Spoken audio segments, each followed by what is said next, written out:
Bonjour, et je suis particulièrement content de pouvoir parler de Fourier, et comme l'a rappelé, comme un hommage aussi à Jean-Pierre Kahn, qui a pensé, organisé, voulu une telle célébration, et peut-être le bon mot, en parlant notamment du retour de Fourier. Jean-Pierre Kahn voulait signifier quelque chose d'intéressant sur le plan pas simplement historique, mais aussi épistémologique. La postérité d'un savant, la postérité d'un homme de science est également soumise à des modes, et elles ne sont pas simplement des modes quelconques. Cela tient aussi à la façon, à la compréhension d'un avancement ou d'une évolution de la science. C'est, par exemple, d'autant plus étonnant que dès la mort de Fourier, 1830, Auguste Comte le célèbre comme le savant positiviste par excellence, l'exemple parfait de ce que doit être la nouvelle science. Mais quand on examine ce que dit Comte à propos de Fourier, on s'aperçoit que la raison pour laquelle il le célèbre ainsi, c'est que Fourier abandonne l'idée de parler de la chaleur en essayant de savoir ce qu'est la chaleur. Il élimine l'idée que la chaleur est un fluide, il élimine l'idée que la chaleur serait un mouvement éventuellement des particules. Ce qui l'intéresse, et c'est ça que célèbre Comte, ce qui l'intéresse, c'est d'obtenir au fond quelque chose de parfaitement abstrait, une équation aux dérivées partielles. Et oublier le reste, et même on a l'impression, c'est un peu étonnant chez Comte, de lire que la physique, prise au sens ancien, si l'on veut, la nature, n'existe plus.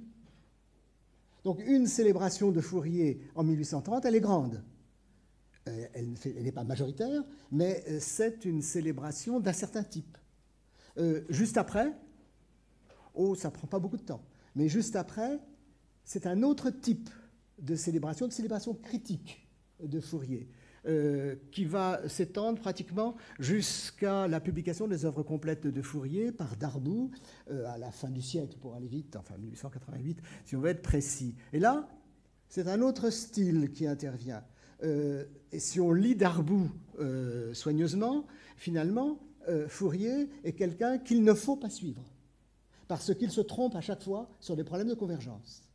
Et c'est intéressant pour nous, à rebours, parce que nous pouvons savoir, en lisant Darboux, ce que Darboux ne comprend pas.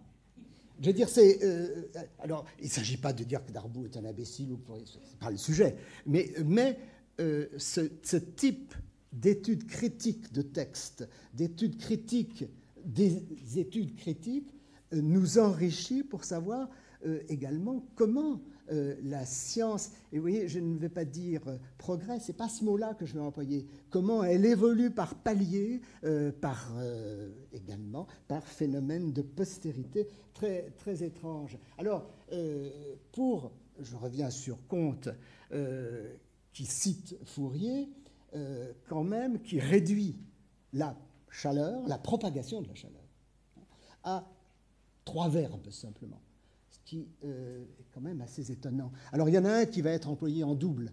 Il y a 4 verbes, enfin il y en a un verbe vous allez entendre, c'est 3 coefficients physiques. Donc la chaleur, un corps peut contenir la chaleur, un corps peut transmettre ou recevoir la chaleur, les 2 verbes que je réunis, et un corps peut conduire la chaleur.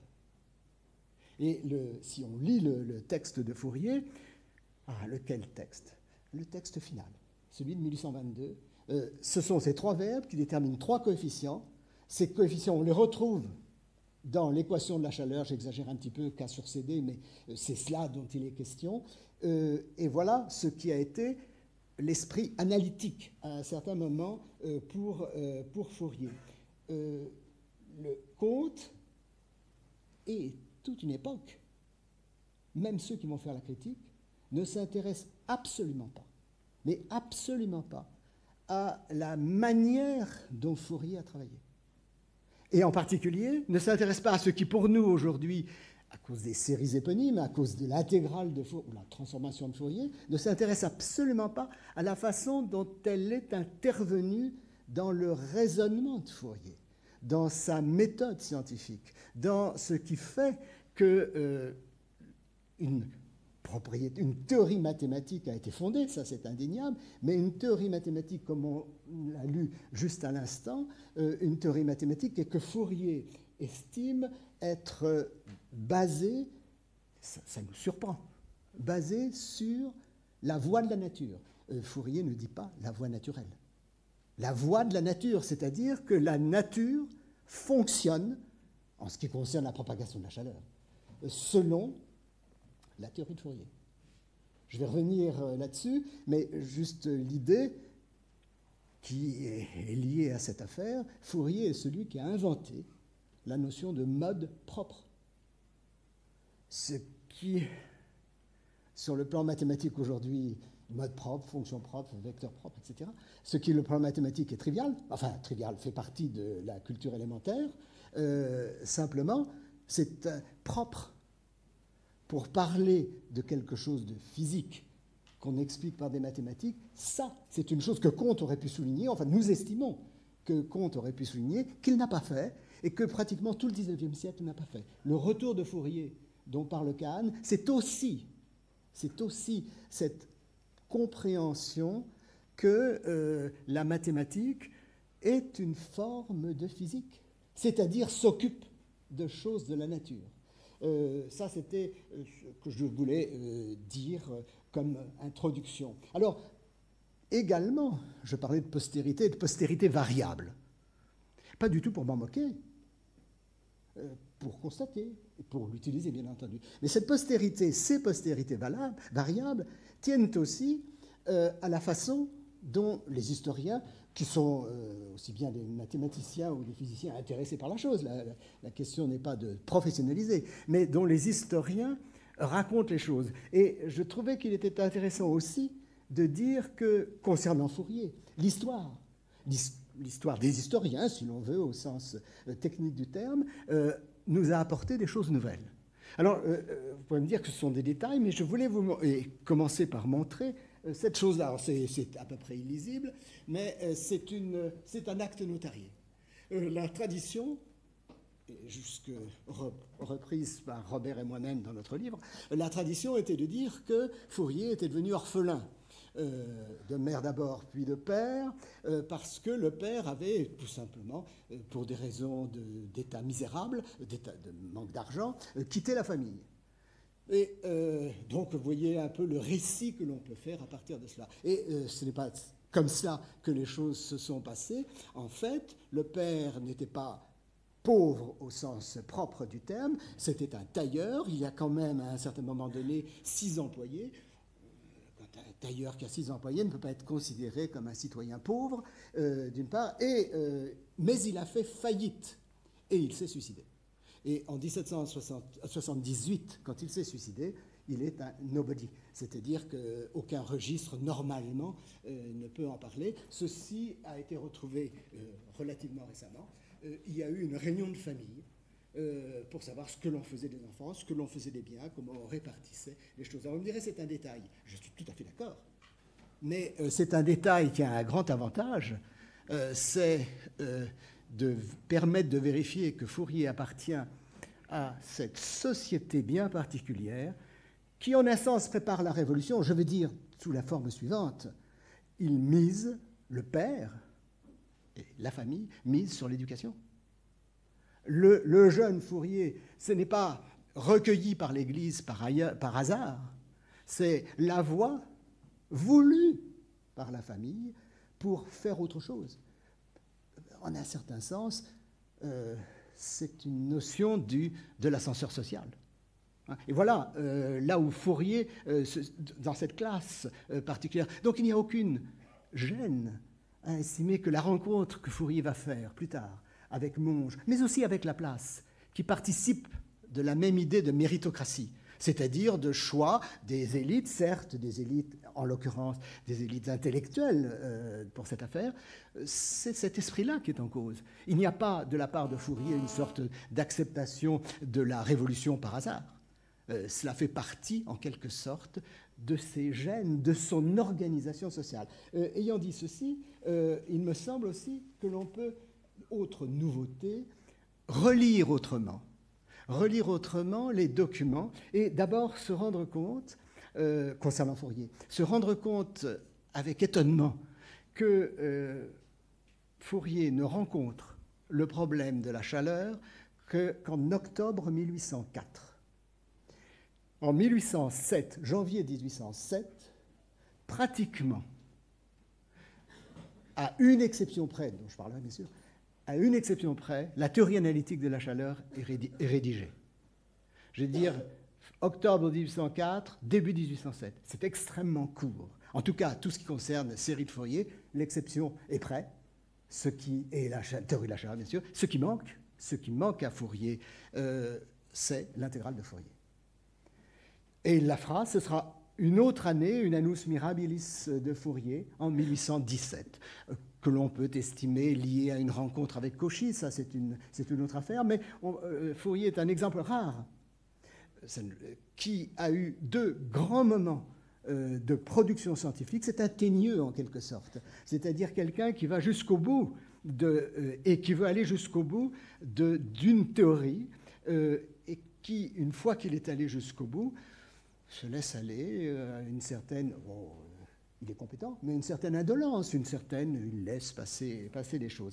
Il me semble que là, on découvre un personnage. Et je voudrais, pour entrer dans un détail, mais un détail précis, il se trouve qu'on peut savoir quelle a été l'origine de son intérêt pour la théorie de la chaleur. Il rencontre Jean-Baptiste Biot. Ah, j'ai oublié de dire, mais je pense que tout le monde le sait en gros, Fourier est préfet. Il est préfet depuis début 1802, il a quitté l'Égypte, etc. Bon, je ne vais pas revenir sur ces choses qui sont intéressantes. Il est préfet. Et de 1802 à 1804, il apprend le métier de préfet. Donc il ne fait pas de science du tout, il n'y a aucun texte.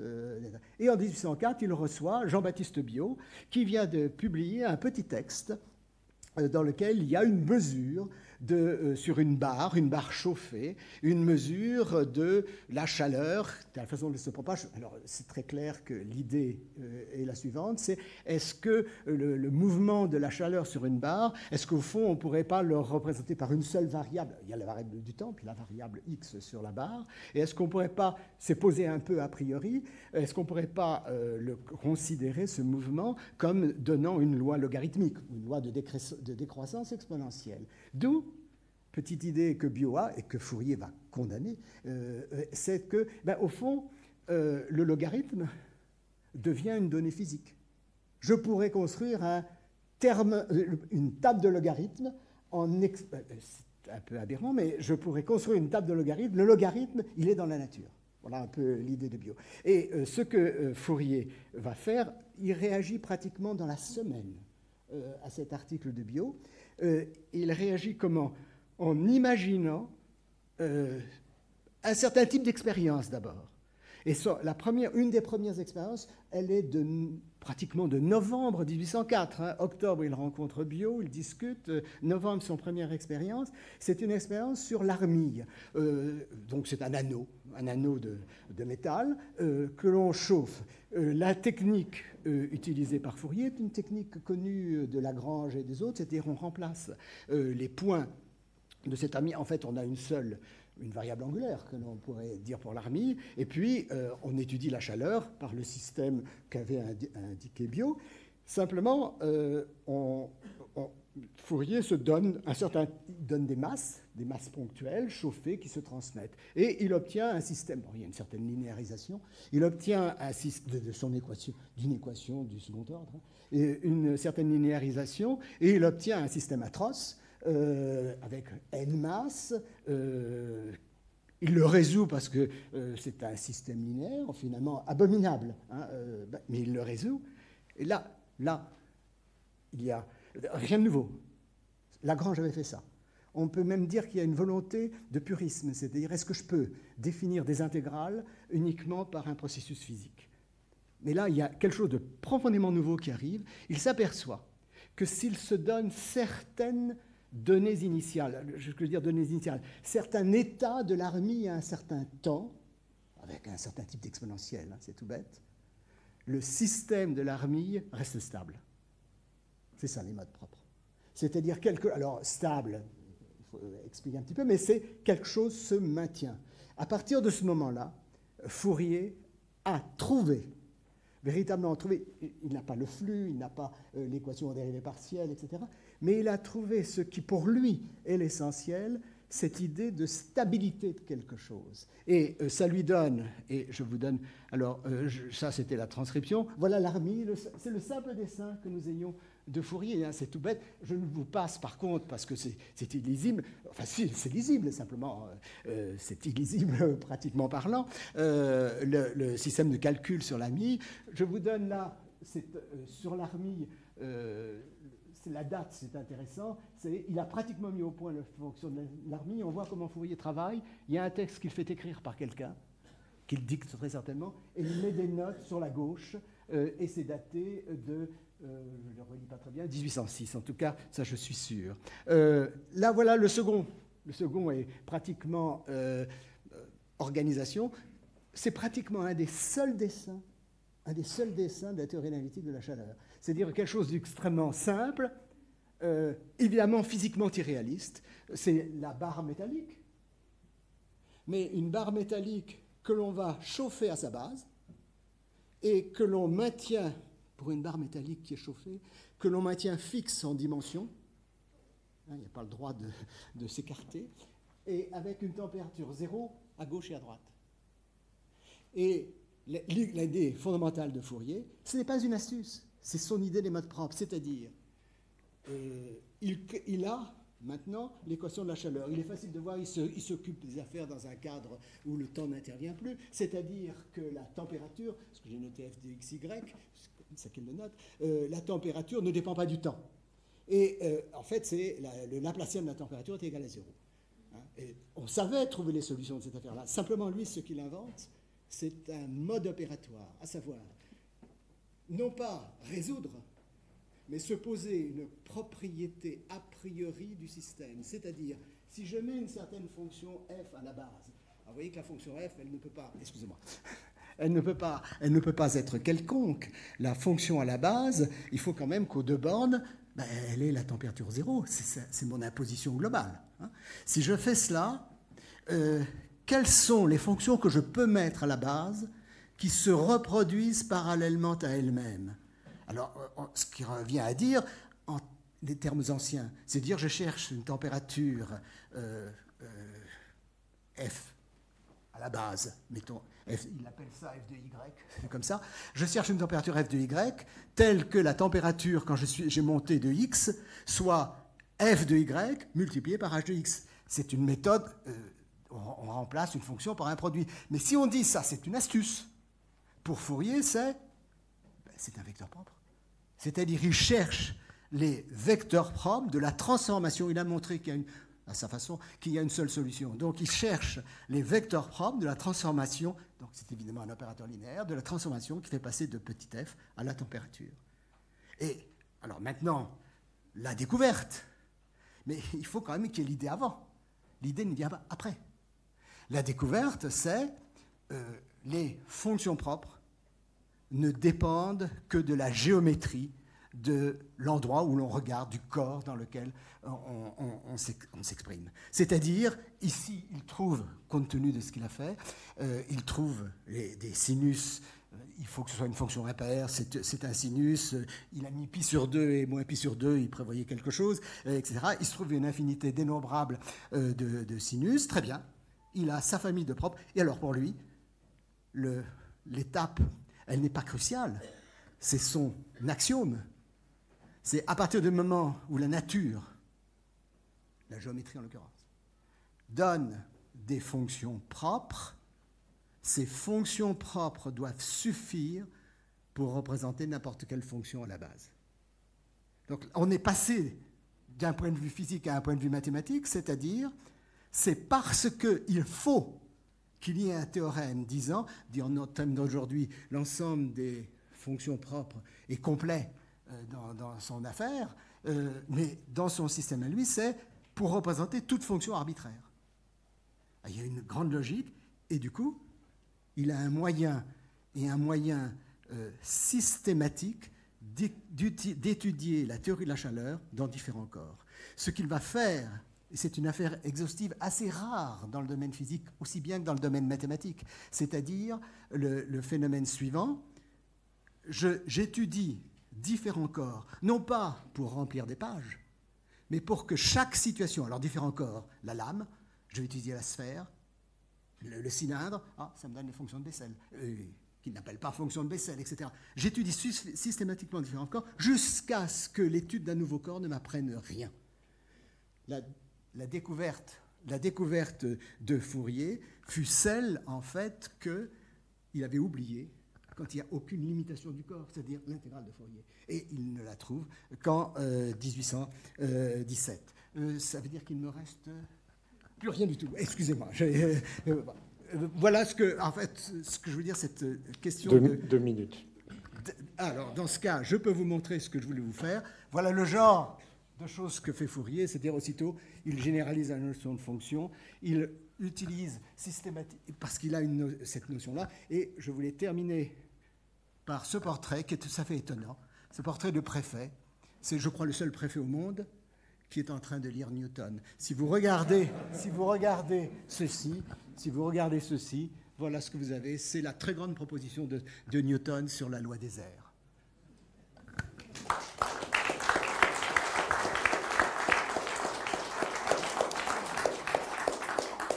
Merci beaucoup. On va passer aux questions. Moi, j'en avais une tout de suite.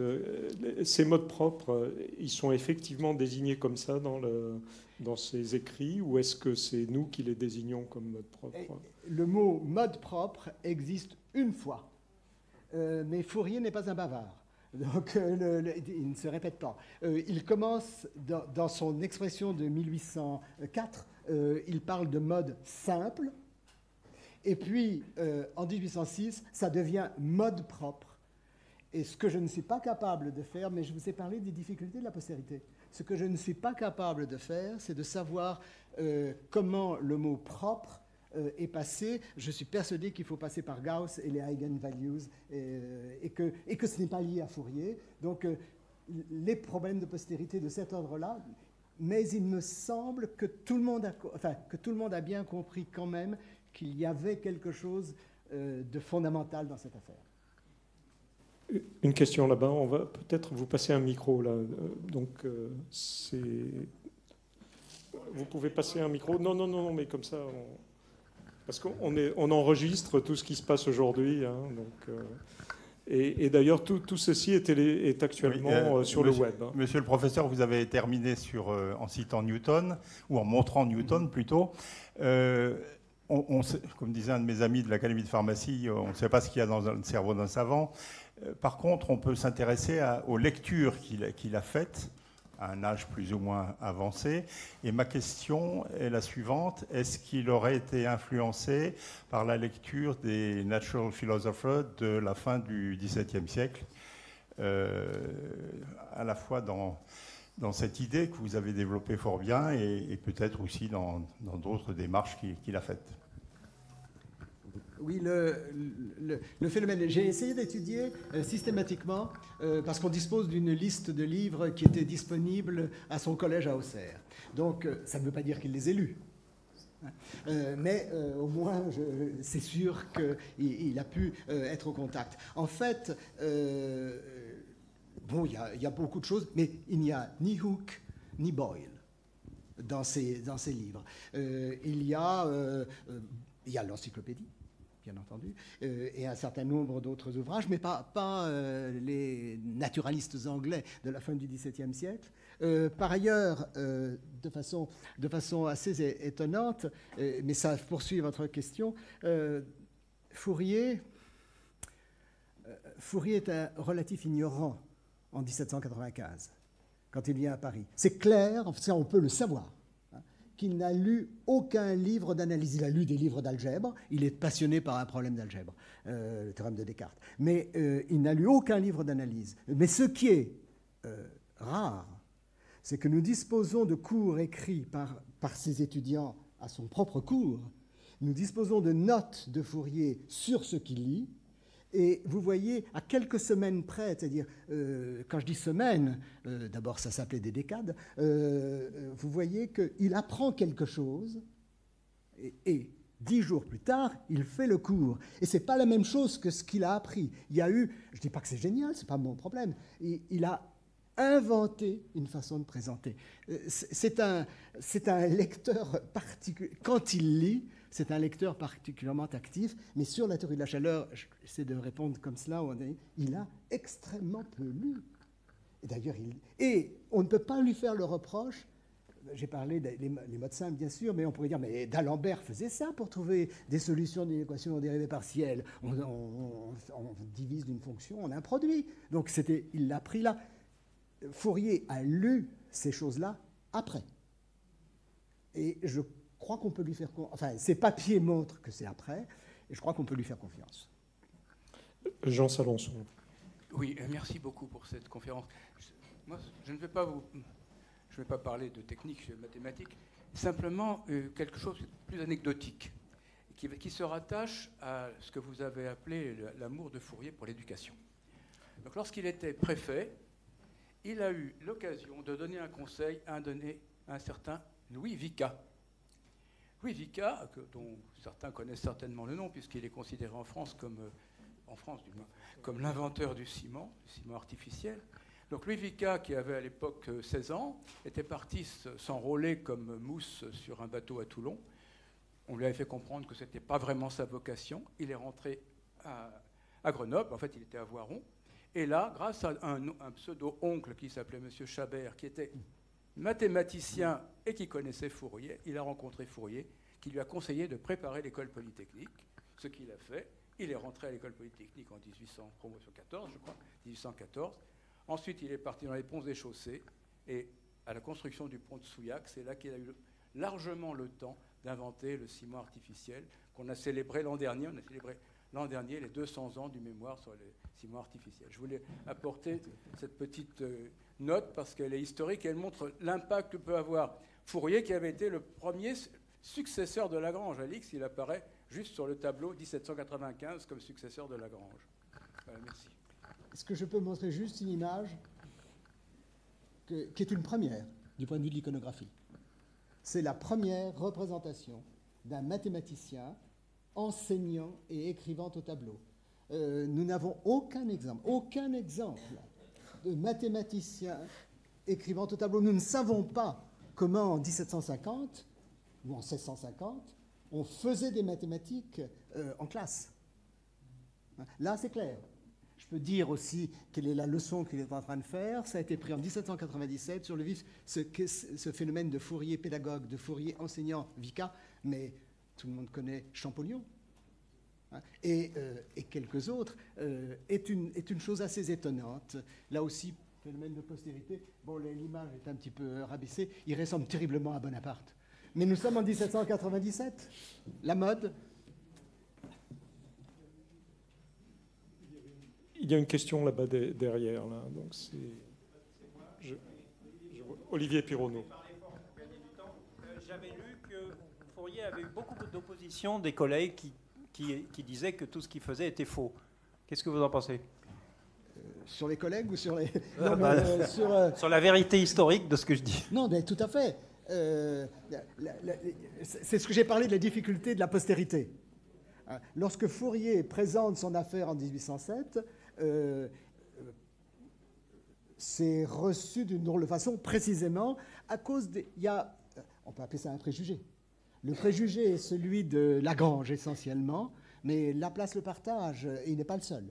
Le préjugé est qu'une fonction, quand vous la connaissez, alors nous on dirait localement, mais je crois qu'il se dirait même jusqu'à dire quand on la connaît en un point, on la connaît partout.